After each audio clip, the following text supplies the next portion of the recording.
זה משהו שככה היה חשוב לי להגיד. אז איך אני יכולה להסתדר בעצמי כשיש לי בן זוג? כאילו, איך שבא בן זוג עולות מלא ציפיות, אוטומטית. אז כשאני בטוב עם עצמי, כשאני בזוגיות טובה, הזוגיות הראשונה היא הזוגיות שלי עם עצמי. מה זה אומר הזוגיות שלי עם עצמי? זה אני אימא שלי, אני אבא שלי, אני חברה שלי, אני המשרתת של הרצונות שלי, אני שמה גבולות, אני מגנה על עצמי, אני שומרת על עצמי, אני דואגת לעצמי, אני לא מרצה. אני ממש בעלת בית מטופח, יציב, חזק. ועכשיו אני נפגשת עם הפרטנר שלי. כשאני בעלת בית, יש לי את כל מה שאני צריכה. אז אני לא מטולטלת כשאני לא מקבלת איזשהו משהו, או כשיש חסך כלשהו. יש לי בית, אני בעלת בית. נעבור לשיר ונמשיך את הרעיון. אני רק... סליחה, זה שיר של עידן רייכל, שהוא כתב על ההורים שלו, שנשואים 40 שנה או יותר, ככה על זוגיות שהרבה מאוד שנים הולכים ביחד. כלומר, איך הם עושים הליכה כל ערב, 40 שנה ביחד, איך זה יכול להיות? על מה שלהם עוד לדבר 40 שנה בהליכה? אז זאת דורית, הבת זוג שלי המוזיקלית. סליחה שלא הצגתי אותה. בסוף זה.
שאלה, אם מישהו ככה רוצה באומץ לשאול שאלה שקשורה לנושאים שאני מדברת עליהם, אז אני אתן זמן אחרי השיר הבא.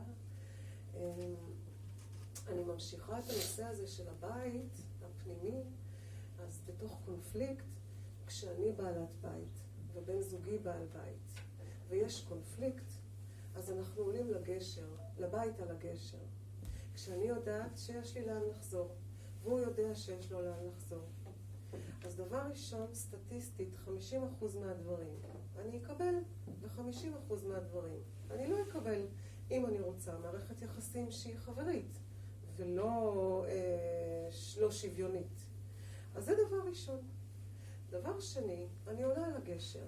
כשאני כל כך מסופקת בכוחות עצמי, אז אני פחות היסטרית, פחות דרמטית, פחות זועמת.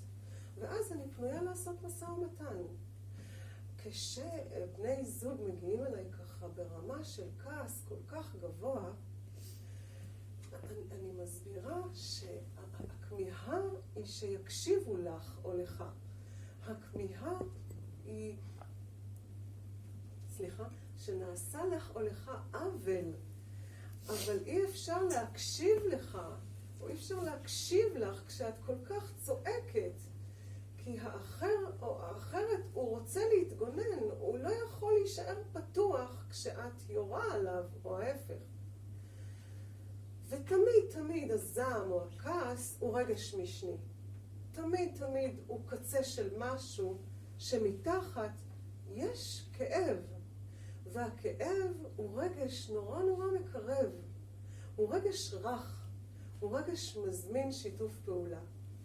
אז אם יש לי טיפים לתת לכם, אז אחד מהם זה כשאני כועסת, אני מקררת את עצמי ואני גם מדברת עם הילדה הפנימית, כאילו מה שייך לבן זוג שלי ומה שייך לטירוף שלי, מה קרה לי עכשיו.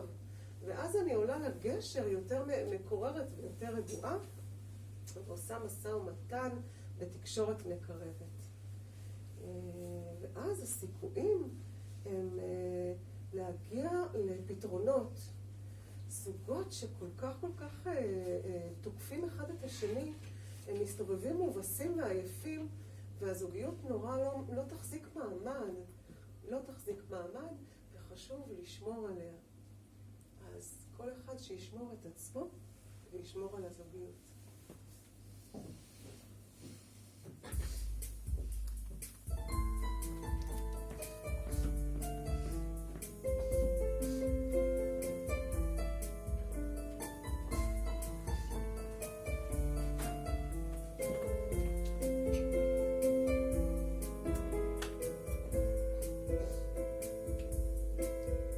צחוקים את הילד צחוקך, אתה מביט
לא ידעו סבל.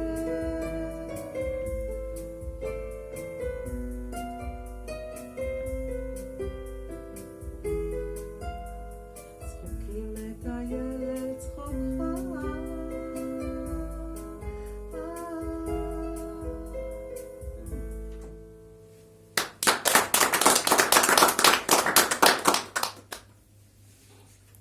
יש שאלה?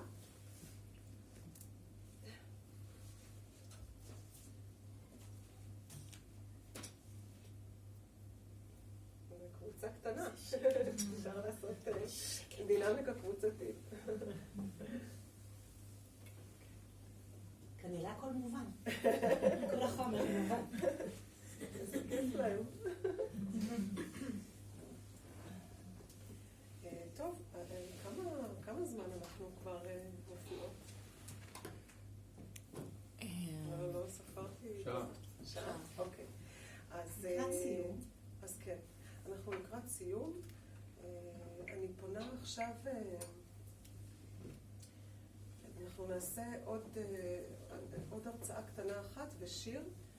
צריך לבחור בין שני השירים, את תחליטי, תגידי לי. אוקיי. הפנייה שלי היום, כרגע היא לגברים, למרות שיש פה שניים. אני קודם ממליצה על מאמר, על דברים מאוד מעניינים שכותב רועי סימנה, שהוא פסיכולוג שחוקר את הגבריות בחברה המודרנית. הוא מדבר על קצת הבלבול ואובדן דרך של הגבר בעקבות ההתפתחות הנשית, שכל הקאובוי הזה, שהוא חזק פיזית, ושהוא מפרנס, ושהוא צריך את הזרע שלו בשביל להביא ילדים, כל האיכויות האלה שהיו נורא משמעותיות, הן כבר פחות ופחות רלוונטיות. אתה רואה כמה קשה לנו? אז אני מזמינה את הגברים להצטרף למהפכה, והרבה חבר'ה צעירים כבר על זה. מה שהמהפכה הזאת עושה, היא עשתה את האישה מאוד שלמה. אני לא מדברת על הפמיניסטיות הרדיקליות שלא אוהבות גברים, בכלל לא.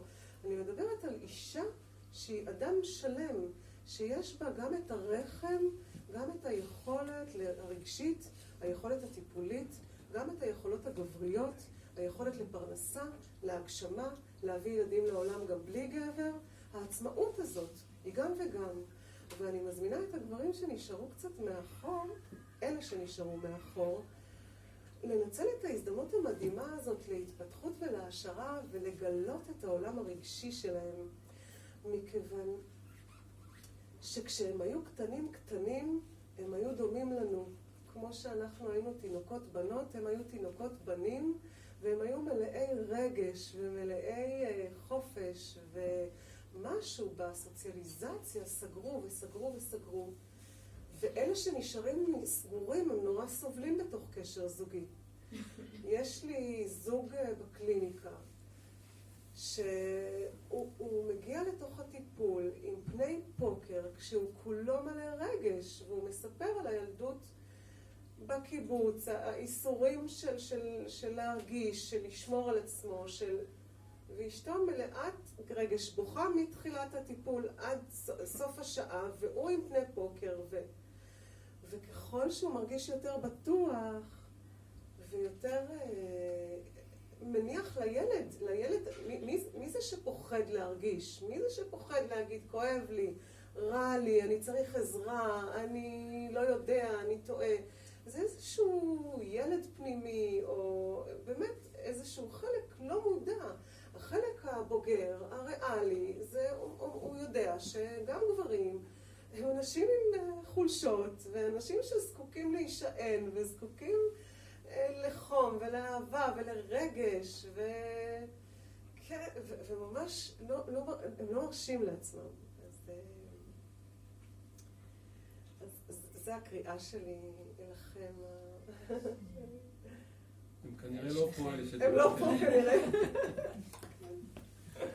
אפשר להקדיש לגברים את השיר כן, אישה. כן, אז נקדיש לגברים את השיר אישה. ובזה אנחנו נסיים.